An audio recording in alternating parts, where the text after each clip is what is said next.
बिस्मिल्लाहिर्रहमानिर्रहीम। अस्सलाम वालेकुम। आज का हमारा टॉपिक है सोलिबिलिटी। किसकी सोलिबिलिटी? सॉल्यूशंस की। ठीक है, अब सॉल्यूशन सबसे पहले, अब ये सोलिबिलिटी को डिस्कस करने से पहले थोड़ा सा हम जो है वो पीछे से देख लें क्या है सॉल्यूशन। सॉल्यूशंस चैप्टर है। ठीक है, सॉल्यूशन किसको कहते हैं? सॉल्यूशन कहते हैं मिक्सचर। ठीक है, कोई भी दो लिक्विड्स को, कोई भी दो चीज़ों को मिलाया जाए और बनने वाला जो होगा वो सॉल्यूशन, होमोजीनियस मिक्सचर, इसको कहा जाता है होमोजीनियस मिक्सचर ऑफ टू और मोर सब्सटेंसेस। ठीक है, दो भी हो सकते हैं, दो से ज़्यादा भी हो सकते हैं। और अगर हम सॉल्यूशन के जो है वो अज्जा की बात करें तो दो हैं, एक होता है सोल्यूट और दूसरा होता है सॉल्वेंट। सोल्यूट क्या होता है? Component of solution. सॉल्यूशन का वो जूस जो कम मिकदार में हो उसको हम जो है वो सोल्यूट कहते हैं, और जो ज़्यादा मिकदार में हो उसको हम सॉल्वेंट कहते हैं। यानी कि अब मेरे पास जो है वो ग्लूकोज है, ग्लूकोज या कह लो कि शुगर है, चीनी ना, काफ़ी ज़्यादा मिकदार में एक बाउल में चीनी है, तो मैं उसमें थोड़ा सा जो है वो पानी डालती हूँ, तो जो पानी इस टाइम कम मिकदार में है तो पानी जो है वो सोल्यूट होगा, और जो मेरे पास बाउल में चीनी है वो सॉल्वेंट होगी। यानी कि ज़रूरी नहीं है कि चीनी जो है वो सोल्यूट ही हो, लेकिन अगर मैं किसी पानी के बाउल के अंदर थोड़ी सी चीनी डालती हूँ, अब थोड़ी सी चीनी जो है वो जो कंपोनेंट लेस फॉर्म में है, जो कम मिकदार में है, वो क्या होगा? सोल्यूट, और इस टाइम पानी जो है वो सॉल्वेंट। उसके बाद है सैचुरेटेड सॉल्वेंट सॉल्यूशन, इसकी टाइप्स सैचुरेटेड। ठीक है, उसके अलावा है एक सैचुरेटेड होगी, दूसरी अनसैचुरेटेड। ठीक है, और सैचुरेटेड, अनसैचुरेटेड, उसके बाद डाइल्यूट और एक्वस सॉल्यूशन और कंसनट्रेटेड। ये कुछ इसकी टाइप्स हैं।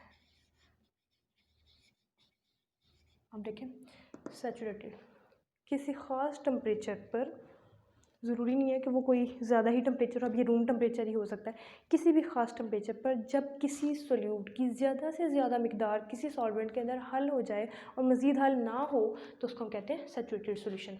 लाइक अब मेरे पास पानी है, पानी के अंदर मैं नमक हल कर रही हूँ, ठीक है, करती जा रही हूँ, पहले थोड़ा सा करूँगी हल हो जाएगा, थोड़ा सा और डालूंगी हल हो जाएगा, और डालूंगी हल हो जाएगा, तो एक ऐसा पॉइंट आ जाएगा, ऐसा जो है वो पॉइंट जहाँ पे मज़ीद जो है वो नमक उसके अंदर, मज़ीद जो है वो सोडियम क्लोराइड उसके अंदर हल ना हो और वो नीचे बैठना शुरू कर दे उसके पिंडे में। ठीक है, उस टाइम हम उसको कहेंगे कि इस टाइम जो सोल्यूशन है वो क्या है? Saturated solution. उसके सुपर सैचुरेटेड भी आता है, यहाँ पे कर लेते हो सुपर। हाँ जी, देखिए मैं सैचुरेटेड की बात करी थी, नॉर्मल किसी खास टेम्परेचर पे जब वो मज़ीद हल ना हो, सैचुरेटेड। ठीक है, अनसैचुरेटेड किसी खास टेम्परेचर पे सोल्यूट की वो मिकदार उस मिकदार से कम हो जो उसको सैचुरेटेड बनाने के लिए दरकार है। अब नमक फ़र्ज़ करो मैंने उसके अंदर जो है ना 4 चम्मच डाले हैं तो मज़ीद हल नहीं हो रहा। अगर मैं नमक 4 की बजाय 3 डालूँ, 2 डालूँ, 1 डालूँ, तो जो सोल्यूशन मेरा बना होगा वो होगा अनसैचुरेटेड, क्योंकि वो उस मिकदार से कम है जो उसको सैचुरेटेड बनाने के लिए चाहिए थी। 4 जो है वो चम्मच चाहिए थे उसको सैचुरेटेड बनाने के लिए, लेकिन मैंने अगर 4 से कम रखे हैं तो वो अनसैचुरेटेड होगा। ठीक है, नेक्स्ट है super saturated.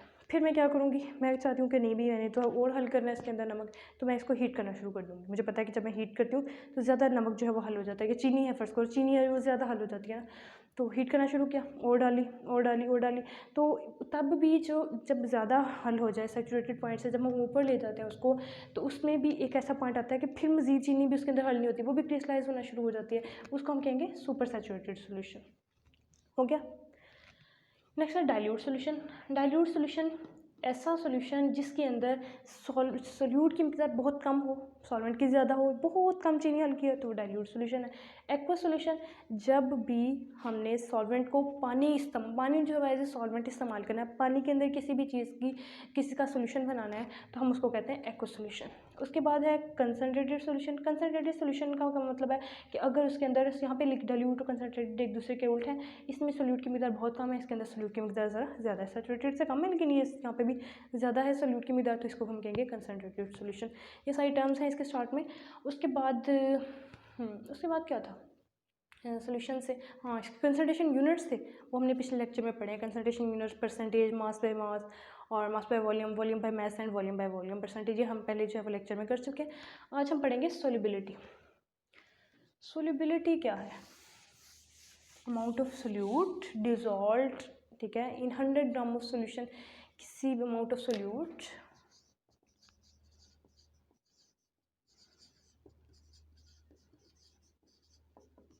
In 100 gram of solution के 100 ग्राम के अंदर जितना भी हमारे पास जो है वो सोल्यूट के ग्राम्स हल होंगे, या यहाँ पे आप लिख लो amount of solute in grams, या यहाँ आप ग्राम्स में सोल्यूट की वो मिकदार जो 100 ग्राम सोल्यूशन के अंदर हल हो, उसकी जो वो सोल्यूबिलिटी होगी। अब इसका इन्हिसार किन किन चीज़ों पे होता है? इसका इन्हिसार 3 फैक्टर्स पे। हमारे पास सोल्यूट और सॉल्वेंट है ना, तो सबसे पहली चीज़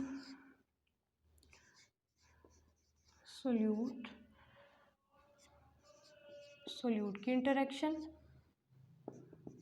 ठीक है, उसके बाद इंटरेक्शन, उसके बाद है सेकंड होती है सॉल्वेंट की, सॉल्वेंट से मैं देख लूँ, सॉल्वेंट इंटरेक्शन, ठीक है, सॉल्वेंट इंटरेक्शन। और थर्ड है सोल्यूट सॉल्वेंट इंटरेक्शन, सोल्यूट की सॉल्वेंट के साथ इंटरेक्शन कैसी है, सोल्युबिलिटी का इन्हिसार पे होता है ना, इंटरेक्शन। ये हम देखेंगे, फिर हमें सोल्युबिलिटी का पता चलता है। लेकिन सोल्युबिलिटी का जो है वो एक असूल भी है, एक रूल है। वो रूल क्या है? वो है, जब आपसे कभी भी पूछा जाए what is the rule of solubility, तो आपने याद रखना है लाइक डिजॉल्व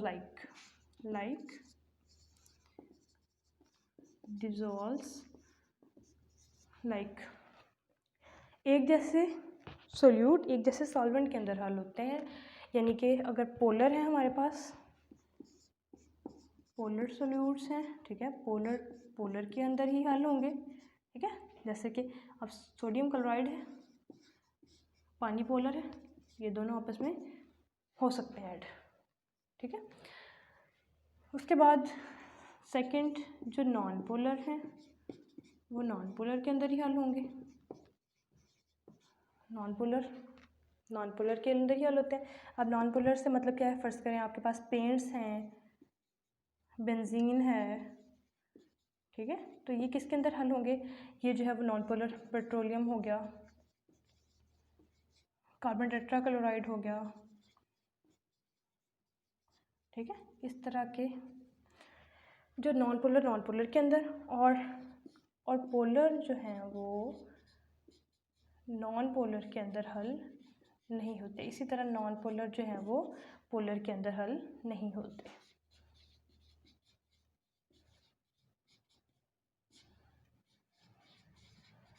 यानी कि अगर किसी भी पोलर को, सोडियम क्लोराइड को आप इसके अंदर हल करोगे तो नहीं होगा, आप वाटर को जब इसके अंदर हल कर दोगे नहीं होगा, इनको उनके अंदर हल कर दोगे नहीं होगा। लाइक डिजॉल्व लाइक, पोलर जो है वो पोलर के अंदर, नॉन पोलर के अंदर, पोलर नॉन पोलर के अंदर नहीं, और नॉन पोलर के अंदर नहीं। तो ये तो इसका रूल हो गया। देखिए ज़रा, अब इसके अंदर ये इंटरेक्शन जो है वो किस तरह इंपॉर्टेंट है सोल्युबिलिटी के अंदर। इस तरह है कि अब ये देखें, हमने कोई भी सोल्यूट है, सोल्यूट को मैंने जो है वो सॉल्वेंट के अंदर मिक्स करना है। मेरे पास सोल्यूट है, सही सी बात है, सोल्यूट के अंदर भी इंटरमोलिकुलर फोर्सेस होंगी, उसके अंदर भी इंटरेक्शंस हैं उसकी आपस में ही, ठीक है, बॉन्डिंग है। और सॉल्वेंट जिसके अंदर मैंने हल करना है, फर्स्ट करें वो पानी है, तो पानी की अपनी जो है वो इंटरेक्शंस है, उसके अंदर हाइड्रोजन बॉन्डिंग है। और जो अब इन दोनों की भी इंटरेक्शन भी हमें डिस्कस करनी होगी।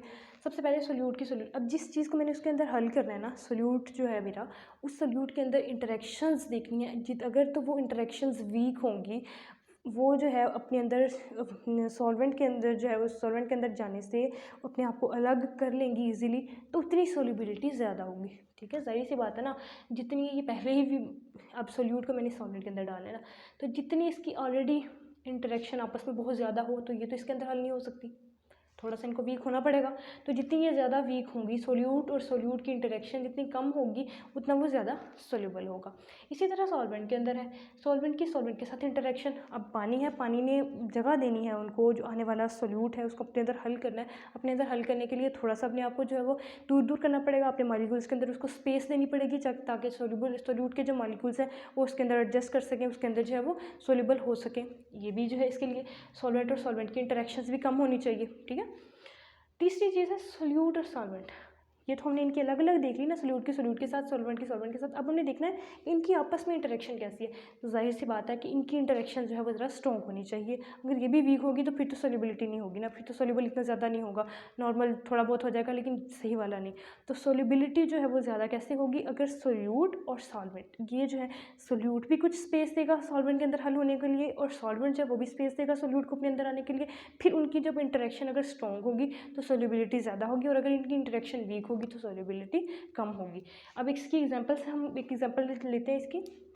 फर्स्ट करें, मेरे पास है सोडियम क्लोराइड NaCl, इसको मैंने मिक्स करना है ना वाटर के अंदर। सोडियम क्लोराइड का नमक को जो है वो मैंने पानी के अंदर हल करना है।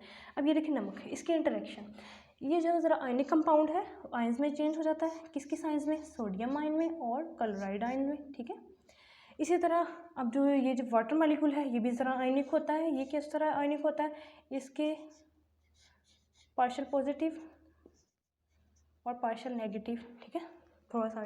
अब जैसे ही हम सोडियम क्लोराइड का इसके अंदर डालेंगे तो क्या होगा, इसका जो सोडियम ये पॉजिटिव पार्ट होगा, इसके इर्द गिर्द ये जो नेगेटिव पार्ट है वो बॉन्ड बना लेगा इसके साथ, और ये जो क्लोरीन है इसके इर्द गिर्द जो है, अब ये कम है ना सोल्यूट तो सॉल्वेंट ज़्यादा है, तो ये जो वाटर मॉलिक्यूल है इसका जो पॉजिटिव पार्ट है वो इसके नेगेटिव हिस्से के इर्द गिर्द जो है वो इकट्ठा हो जाएगा और इजीली उसको डिसॉल्व कर लेगा।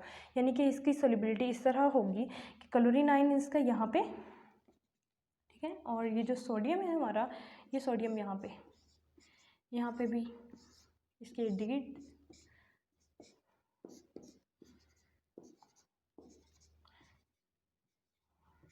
ठीक है, ये partial negative partial negative partial negative, ये हिस्सा जो है इसके इर्द गिर्द, और यहाँ पे क्लोरीन, फर्ज करें यहाँ पे क्लोरीन एक, ठीक है, तो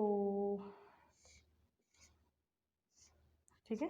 अब ये हाइड्रोजन, इसका जो पॉजिटिव पार्ट हो गया, जैसे यहाँ पे पॉजिटिव पार्ट इसके इर्द गिर्द, ठीक है, तो ये इस तरह इंटरेक्शन, यानी कि जो पॉजिटिव हिस्सा होगा उसके इर्द गिर्द नेगेटिव पार्ट वाटर का, और जो नेगेटिव हिस्सा होगा उसके इर्द गिर्द पॉजिटिव पार्ट जो है वो, या पॉजिटिव जो हिस्सा जो है उसके अंदर इकट्ठा होगा, फिर सोल्युबिलिटी जो है वो ज़्यादा हो जाएगी और सोल्युबिलिटी जो है वो ईजिली हो जाएगी, सोल्युबल ईजिली हो जाएगा। तो ये तो था बस टॉपिक, ज़रा भी जो है वो मुश्किल नहीं है, आसान सा टॉपिक है कि सोल्युबिलिटी कैसे होती है। तो इसकी आपने जो है वो पिछला लेक्चर भी देख लेना है और इसको भी देख लेना है। इसके अलावा फिर भी कोई क्वेश्चन होगा इस चैप्टर में से, इस टॉपिक में से, वो आप मुझसे पूछ सकते हैं। तो आज के लिए इतना ही, अल्लाह हाफिज़।